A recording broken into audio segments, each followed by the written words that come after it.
আসসালামু আলাইকুম এভরিওয়ান। সংযুক্ত কোণের ম্যাথ পার্টে তোমাদেরকে সবাইকে স্বাগত।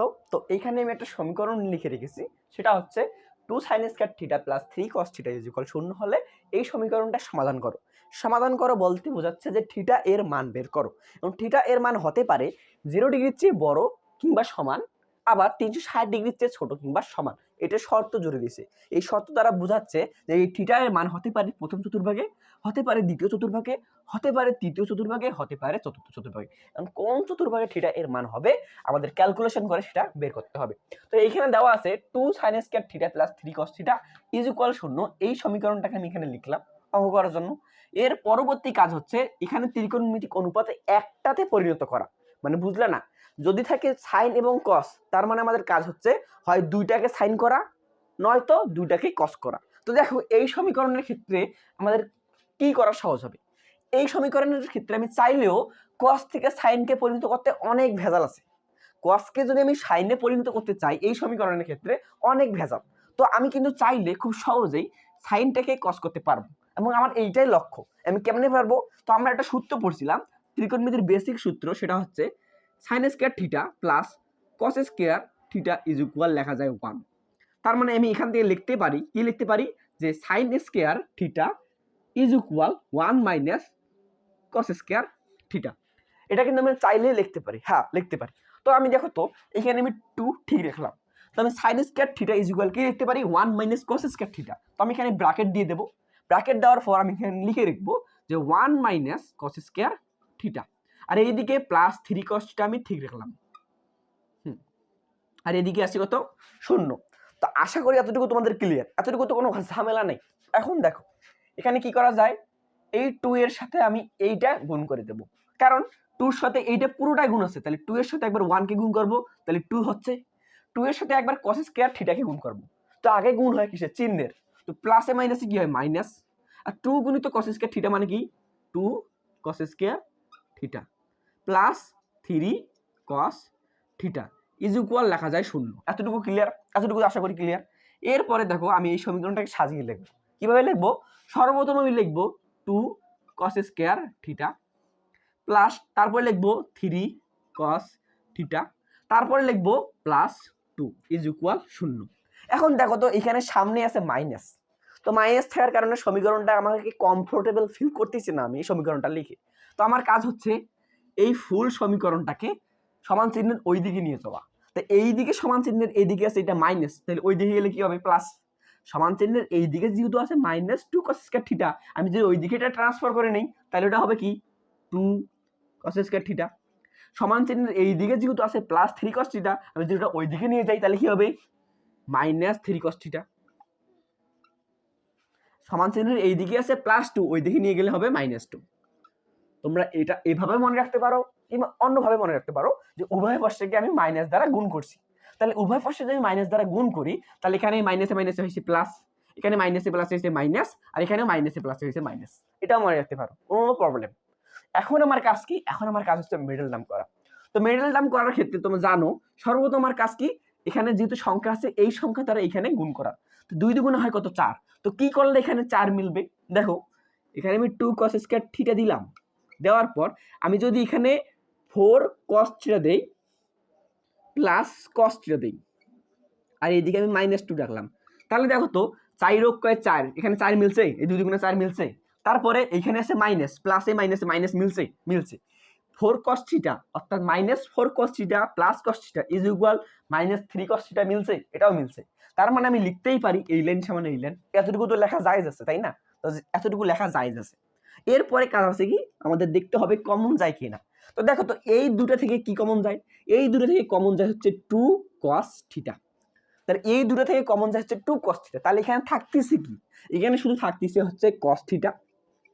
এখানে 2 cos থিটা কমন নিলাম, তার মানে 2 গেল, cos থিটাও গেল, তার মানে এখানে আরেকটা কি আছে, cos থিটা আছে। এইখান থেকে যদি আমি 2 cos থিটা নিয়ে নিই তার মানে এখানে cos থিটা চলে যাবে, আর 4 এর থেকে 2 চলে যাবে, তার মানে এখানে শুধু থাকবে হচ্ছে 2। এতটুকু ক্লিয়ার? ক্লিয়ার। তারপর এখানে আসলো প্লাস দিলাম, এইখান থেকে কি কমন যায়, এই দুটো থেকে শুধুমাত্র কমন যায় হচ্ছে 1। 1 কমন নিলে দেখো তো এখানে কি থাকতেছে, cos থিটা থাকতেছে, আর এখানে থাকতেছে -2 ইজ ইকুয়াল কি লেখা যায়, 0। এতটুকু আশা করি তোমাদের ক্লিয়ার হয়েছে। এতটুকু তো ক্লিয়ার হওয়ারই কথা। এখন দেখো এখন কি লেখা যায় 2 cos থিটা প্লাস 1 আর একটা লেখা যায় cos theta minus 2 is equal 0, তাই না?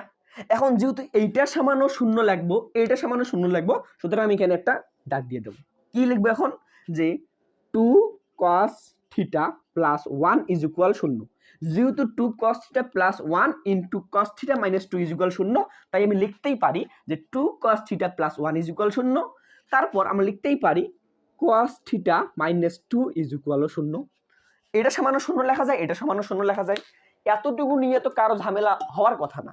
এখন আসো কি করব আমি, এখন আমার কাজ হচ্ছে কি 2 cos থিটাকে আমি ঠিক রাখলাম, এদিকে আছে প্লাস 1, ওইদিকে নিয়ে গেলে কি হবে মাইনাস 1, এতটুকু ক্লিয়ার। তারপরে দেখো কি লেখা যায়, তারপর লেখা যায় cos থিটা, এদিকে আছে 2 গুণ অবস্থায়, ওইদিকে গেলে কি হবে ভাগ অবস্থায়, তারপরে মাইনাস 1/2। তার মানে আমরা লিখতেই পারি cos theta is equal minus 1/2, এতটুকু ক্লিয়ার। এখন আসে এইটাই, তাহলে আমরা cos থিটা ইজ ইকুয়াল কি লিখতে পারি ভাইয়া, cos থিটা ইজ ইকুয়াল লিখতে পারি আমি 2। কিন্তু ভাইয়া cos থিটার সর্বনিম্ন মান হচ্ছে -1, সর্বোচ্চ মান হচ্ছে +1, তার মানে cos থিটা এর সর্বনিম্ন হচ্ছে -1, সর্বোচ্চ হচ্ছে কি +1। এই মানের মধ্যে সকল কোণ থাকবে cos থিটার। কিন্তু ভাইয়া দেখো তো এখানে cos থিটা ইজ ইকুয়াল 2 আছে, এটা কিন্তু অসম্ভব, এটা গ্রহণযোগ্য হবে না, কারণ থিটা এর যে কোনো মানের জন্য কখনোই cos থিটা 2 হবে না, এই কারণে এটা আমরা গ্রহণযোগ্য নয়। কারণ তুমি থিটা এর মান যাই কিছু নাও না কেন, থিটা এর মান যাই কিছু নাও না কেন, cos থিটা এর ক্ষেত্রে সর্বনিম্ন মান হবে -1, সর্বোচ্চ মান হবে +1, এতটুকু ক্লিয়ার। তো এই কারণে আমি এই cos থিটা ইজ ইকুয়াল 2 নেব না, অর্থাৎ এটা গ্রহণযোগ্য নয়, গ্রহণযোগ্য নয়। এতটুকু আশা করি তোমাদের ক্লিয়ার হয়েছে। এটা যেহেতু গ্রহণযোগ্য হচ্ছে না, তার মানে আমি এখন কাজ করব কোনটা নিয়ে, কাজ করব আমি cos থিটা ইজ ইকুয়াল -1/2। এখন cos থিটা ইজ ইকুয়াল -1/2 নিয়ে আমি কিভাবে কাজ করব, দেখো আমি এখানে ঠিক রাখলাম cos থিটা, ঠিক রাখলাম। এখন cos কত ডিগ্রির মান ভাই হাফ, বলো তো, মাইনাস ঠিক রাখলাম, cos হচ্ছে 60 ডিগ্রির মান হাফ, তাহলে cos 60 ডিগ্রির মান হচ্ছে হাফ। এখন ভাইয়া যেহেতু এই cos এর সামনে মাইনাস আছে, তার মানে আমাদের এখন দেখতে হবে যে cos কোন কোন ঘরে নেগেটিভ। দেখো যেহেতু আমি cos থিটা ইজ ইকুয়াল পাচ্ছি মাইনাস cos 60 ডিগ্রি, তার মানে আমাদের দেখতে হবে যে cos এই চতুর্ভাগের মধ্যে কোন কোন ঘরে নেগেটিভ। দেখো cos হচ্ছে এই ঘরে নেগেটিভ, অর্থাৎ দ্বিতীয় চতুর্ভাগে নেগেটিভ, আর তৃতীয় চতুর্ভাগে নেগেটিভ। প্রথম চতুর্ভাগে যেহেতু অল পজিটিভ, তার মানে cos পজিটিভ, চতুর্থ চতুর্ভাগে sec এবং cos পজিটিভ, তার মানে এখানে cos পজিটিভ। তার মানে আমি এমন কিছু করার লাগবে যাতে কোণের পরিমাণটা দেখা যায় দ্বিতীয় চতুর্ভাগে, এমন কিছু করার লাগবে যাতে কোণের পরিমাণটা দেখা যায় হচ্ছে তৃতীয় চতুর্ভাগে, তাই না? তাই তো আমি এখন লিখব হচ্ছে দ্বিতীয় চতুর্ভাগের ক্ষেত্রে, আমি লিখব হচ্ছে কি দ্বিতীয় চতুর্ভাগের ক্ষেত্রে, দ্বিতীয় চতুর্ভাগের ক্ষেত্রে, দ্বিতীয় চতুর্ভাগে। তো ভাইয়া দ্বিতীয় চতুর্ভাগে আমরা কিভাবে লিখতে পারি, আমরা লিখতে পারি n × 90 প্লাস থিটা, কিংবা আমরা লিখতে পারি n × 90 মাইনাস থিটা। এখন প্লাস থিটার সাহায্যে আমরা কি লিখতে পারি, দেখো তো আমি দ্বিতীয় চতুর্ভাগে যে কোণটা দেখাইতে চাই, তাই আমি এটা দেখাইতে পারি কি পারি না, যে একবার 90 ডিগ্রি ঘুরছে তারপর 60 ডিগ্রি ঘুরলো, তাহলেই তো কোণটা দ্বিতীয় চতুর্ভাগে হইলো। তার মানে আমি দিতে পারি 90 প্লাস থিটা এর মান কত, এখানে থিটা এর মান হচ্ছে 60 ডিগ্রি। দেখো তার মানে আমি দ্বিতীয় চতুর্ভাগে যদি কোণের পরিমাণটা দেখাইতে চাই, তা আমরা লিখতে পারি 90 প্লাস 60, এটা লেখা যায় যাচ্ছে। আমরা এইভাবে দ্বিতীয় চতুর্ভাগে দেখাইতে পারি। আরো একভাবে দেখাইতে পারি, কিভাবে ভাইয়া, দুইবার 90 ডিগ্রি যাও, একবার গেলা দুইবার গেলা, দুইবার যাওয়ার পরে তুমি 60 ডিগ্রি মাইনাস করো, তাও তো কিন্তু ভাই দেখো তো দ্বিতীয় চতুর্ভাগে নির্দেশ করতেছে কি করতেছে না। আমরা এটা দুইভাবে পারি, কিভাবে পারি, প্রথমে আমরা একবার 90 ডিগ্রি ঘুরবো আর 60 ডিগ্রি নেব। আমরা আরো একভাবে করতে পারি, প্রথমে আমরা একবার ঘুরলাম, তারপর আরেকবার ঘুরলাম, তারপরে 60 ডিগ্রি বিয়োগ করো, তাও দ্বিতীয় চতুর্ভাগে নির্দেশ করতেছে। তো এটা কিভাবে করব, 2 গুণিত 19, থিটা এর মান কত -60 ডিগ্রি। তো মাথায় রাখতে হবে তোমাদের, সব সময় তোমরা এই জোরটাকে নিয়ে করবা, অর্থাৎ যেখানে n এর মান জোর হবে সেই নিয়মটা ফলো করবা। n এর মান দেখো তো এখানে বেজোর, n এর মান এখানে কি বেজোর, কোনো কিছু নাই, মানে কি 1 আছে, তো 1 থাক, 3 থাক, 5 থাক, 7 থাক, ওইটা নেওয়া যাবে না। অর্থাৎ সব সময় আমি কাজ করব হচ্ছে n এর মান যখন জোর হবে যেটা, ওইটা নিয়ে। তো আমার কাজ হচ্ছে দ্বিতীয় চতুর্ভাগের ক্ষেত্রে আমি এইটা দেখাবো।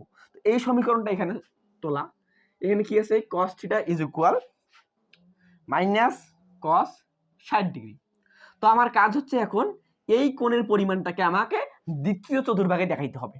তাহলে cos থিটা ইজ ইকুয়াল আমি লিখতেই পারি cos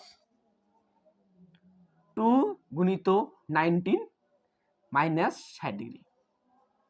তাহলে দেখো তো ভাইয়া, এই লাইন আমি যে এই লাইন সমান এই লাইন লিখলাম, আদেও কি এই লাইন লেখা যায়? আমি কি বলছিলাম আগের ক্লাসে, ম্যাথের বেসিক নিয়ম কি? ম্যাথের বেসিক নিয়ম হচ্ছে আমি যে কোনো কিছু করতে পারি, কিন্তু কথা হচ্ছে যাতে আগের লাইন মেলে। এখন দেখো তো, তোমাকে যদি বলা হয় cos 2 গুণিত 90 মাইনাস 60টার মান কত, তুমি কি করবা? সর্বপ্রথম ভাই এখানে n জোড় না বিজোড়, আগে দেখবা এখানে n জোড় না বিজোড়। যেহেতু এটা n জোড় সংখ্যা, তার মানে ত্রিকোণমিতিক অনুপাতের পরিবর্তন হবে না, তার মানে cos cosে থাকবে, দিলা। এরপরে দেখবা এর সামনে কোন চিহ্ন বসবে। দেখো তো ভাইয়া, আমি যদি এই কোণটার মান বের করতে চাই, তাহলে আমাকে দেখতে হবে 90 ডিগ্রি দুইবার গেছে, তাহলে একবার 90 ডিগ্রি ঘুরলো, দুইবার 90 ডিগ্রি ঘুরছে, তারপরে আবার নিচে আসছে, মানে কোণের পরিমাণটা দ্বিতীয় চতুর্ভাগে। তো দ্বিতীয় চতুর্ভাগের ক্ষেত্রে cos পজিটিভ না নেগেটিভ? দ্বিতীয় চতুর্ভাগের ক্ষেত্রে cos নেগেটিভ, তার মানে এখানে cos নেগেটিভ আসলো, এইটা ভেনিশ হয়ে যাবে, থাকবে শুধু 60 ডিগ্রি। তার মানে দেখো তো, আমি যদি ত্রিকোণমিতিক বড় কোণটাকে ছোট করে লিখতে চাই, তার মানে এই কোণের মানটা কত? Minus cos 60 degree. এইটার সমান যদি আমরা এটা লিখতে পারি, তার মানে অবশ্যই আমি এইটার সমান এটা লিখতে পারবো। তাহলে minus cos 60 degree is equal আমি লিখতেই পারবো cos ইন্টু 2 গুণিত 19 মাইনাস 60 ডিগ্রি। এখন প্রশ্ন হচ্ছে ভাই, আপনি তো বললেন অলওয়েজ কি নেবেন? জোড়টা নেবেন, বেজোড়টা নেবেন না কেন? কারণ দেখো, বেজোড়টা যদি আমি নিতাম তাহলে কি হইতো? দেখো, তাহলে এইদিকে থাকতো cos থিটা, এদিকে থাকতো cos থিটা, আর এইদিকে তাহলে কি আসতো ভাইয়া? Minus cos 60 degree. এখন আমি যে বেজোড়টা নিতাম, অর্থাৎ cos থিটা নিয়ে নিতাম, বেজোড় নিতাম, অর্থাৎ 90 প্লাস 60 ডিগ্রি যদি নিতাম, 90 প্লাস যদি আমি 60 ডিগ্রি নিতাম, তাহলে কি আগের লাইন মিলতো? দেখো তো, তোমাদেরকে যদি বলা হয় cos 90 plus 60 degree is equal কত, তুমি কি করবা? ভাই এখানে n এর মান কি? n এর মান হচ্ছে বিজোড়, 90 এর সামনে কোনো কিছু নাই মানে 1 আছে, তাই 90 এর সামনে যদি কোনো কিছু না হয়, তাহলে যদি 1 হয়, তাহলে ভাই cos পরিবর্তন হবে কি? সাইন। সাইন, তারপরে দেখার লাগবে যে সাইনের সামনে কি বসবে। একবার 90 ডিগ্রি ঘুরছে, ঘোরার পরে আরো 60 ডিগ্রি ঘুরছে, তার মানে এই ঘরে কি ভাইয়া? এই ঘরে cos পজিটিভ না নেগেটিভ? এই ঘরে cos নেগেটিভ, তার মানে এখানে নেগেটিভ হলো, তারপরে 90 ডিগ্রি ভ্যানিশ হয়ে যাবে, শুধু 60 ডিগ্রি এখানে বসে যাবে। তার মানে cos 90 plus 60 degree is equal লেখা যায় মাইনাস সাইন 60 ডিগ্রি। তাহলে ভাই আমাদের আগের লাইনে কি মাইনাস সাইন 60 ডিগ্রি ছিল? না, আগের লাইনে ছিল আমাদের মাইনাস cos 60 ডিগ্রি। যদি আমরা n বিজোড় ধরতাম, তাহলে আমার আসতো মাইনাস সাইন 60 ডিগ্রি, কিন্তু মাইনাস সাইন 60 ডিগ্রি দিয়ে তো আমাদের কোনো কাজ নাই। এই কারণে আমাদের অলওয়েজ জোড় নিয়ে কাজ করতে হবে। কি বলছি? এই কারণে অলওয়েজ জোড় নিয়ে কাজ করতে হবে। তো এখন আমাদের কাজ কি হবে?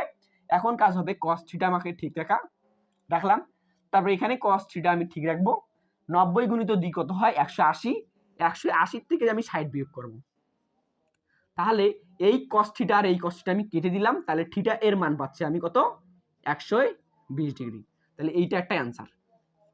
তাহলে দ্বিতীয় চতুর্ভাগে থিটা এর মান কত হবে? 120 ডিগ্রি, এটা একটা অ্যান্সার। এখন আমরা হিসাব করব হচ্ছে তৃতীয় চতুর্ভাগের ক্ষেত্রে। তৃতীয় চতুর্ভাগে, তো তৃতীয় চতুর্ভাগের ক্ষেত্রে কি করে আমরা দেখাইতে পারি? সর্বপ্রথম আমি লিখব cos theta is equal minus cos 60 degree. তা আমি কি বলছিলাম, আমরা তৃতীয় চতুর্ভাগের কোণের পরিমাণ কিভাবে দেখাইতে পারি? যে মনে করো এইটা এইখানে আসলে কত হয়? 2 বার 90 ডিগ্রি, আমরা দেখাইতে পারি 2 গুণিত 90 প্লাস 60 ডিগ্রি, অর্থাৎ 2 বার 90 ডিগ্রি ঘুরছে, একবার 90 ডিগ্রি ঘুরলো, আরেকবার 90 ডিগ্রি ঘুরছে, ঘোরার পরে 60 ডিগ্রি আরো ঘুরছে, তার মানে এটা তৃতীয় চতুর্ভাগী। আমরা এটা এভাবে দেখাইতে পারি। আরেকভাবে কিভাবে দেখাইতে পারি? 3 বার 90 ডিগ্রি ঘুরছে, একবার, দুইবার, তিনবার, দেওয়ার পরে 60 ডিগ্রি পিছনে আসছে, এইটা দ্বারাও বোঝায় যে তৃতীয় চতুর্ভাগী। কিন্তু আমরা নিব কোনটা? আমরা নিব জোর, n এর মান যেখানে জোর, n এর মান কোনটাতে জোর? এই যে এইটাতে। যদি আমি 3 গুণিত 90 মাইনাস 60 ডিগ্রি নিতাম, তখন কি হইতো? n বিজোড় হওয়ার কারণে ত্রিকোণমিতিক অনুপাত চেঞ্জ হয়ে যেত, আমার অঙ্ক মিলতো না। এই কারণে আমি কি নিলাম? n যেখানে জোড় সংখ্যা ওইটা নেব।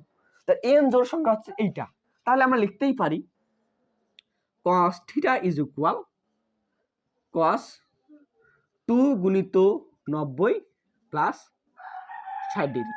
এখন প্রশ্ন হচ্ছে আগের লাইন মিলছে কি মেলে নেই? ভাই দেখো তো 2n যেহেতু জোড়, তার মানে ত্রিকোণমিতিক অনুপাতের কোনো পরিবর্তন হবে না। তাহলে থাকলো কসে হইল। তারপরে দেখার লাগবে এর সামনে কি বসবে। দেখো তো একবার ঘুরছে, দুইবার ঘুরছে, দুইবার ঘোরার পর আরো ঘুরছে, মানে এই এই অবস্থানে আছে। তো এই অবস্থানে ত্রিকোণমিতিক অনুপাত কি? পজিটিভ। কস পজিটিভ না নেগেটিভ? কস নেগেটিভ। তাহলে কস নেগেটিভ দাও, তারপরে এইটা ভেনিশ করে দাও, 60 ডিগ্রি লিখে দাও। দেখো তো আগের লাইন মিলছে কি মেলে নাই? অবশ্যই আগের লাইন মিলে গেছে। তার মানে আমরা লিখতে পারি যে cos theta is equal cos 180 plus 60 degree. এখন 180 যোগ 60 দিলে কত হয়? Cos theta. তাহলে কস 180 যোগ 60 দিলে হয় কত? 240। তার মানে কস কস যাবে কাটা, তার মানে আমি থিটা এর মান কত পাবো? থিটা এর মান পাবো আমি 240 ডিগ্রি। এইটা হচ্ছে তার অ্যান্সার। এখন এখানে অ্যান্সার লিখে শেষ করা যাবে না, আমাদের কি করতে হবে? শুদ্ধিকরণ। এবং শুদ্ধিকরণ মানে কি বুঝো জানো ভাইয়া? এখানে আমি থিটা এর মান পাইলাম কয়টা? দুইটা, 120 ডিগ্রি 240 ডিগ্রি। তো প্রথমত আমাদের এই থিটা এর জায়গায় 120 ডিগ্রি বসাইতে হবে, এই থিটা এর জায়গায় 120 ডিগ্রি বসাইতে হবে। তারপর এই সমীকরণটাকে ক্যালকুলেটরে হিসাব করা লাগবে। যদি শূন্য মিলে তার মানে 120 ডিগ্রি অ্যান্সার হবে, যদি শূন্য না মিলে তাহলে 120 ডিগ্রি অ্যান্সার হবে না। তারপর এই 240 ডিগ্রিকে থিটা এর জায়গায় বসাতে হবে, এই থিটা এর জায়গায় বসাতে হবে। তারপর ক্যালকুলেশন করে যদি 0 ডিগ্রি মিলে তাহলে আমাদের অ্যান্সার হবে, না হলে হবে না।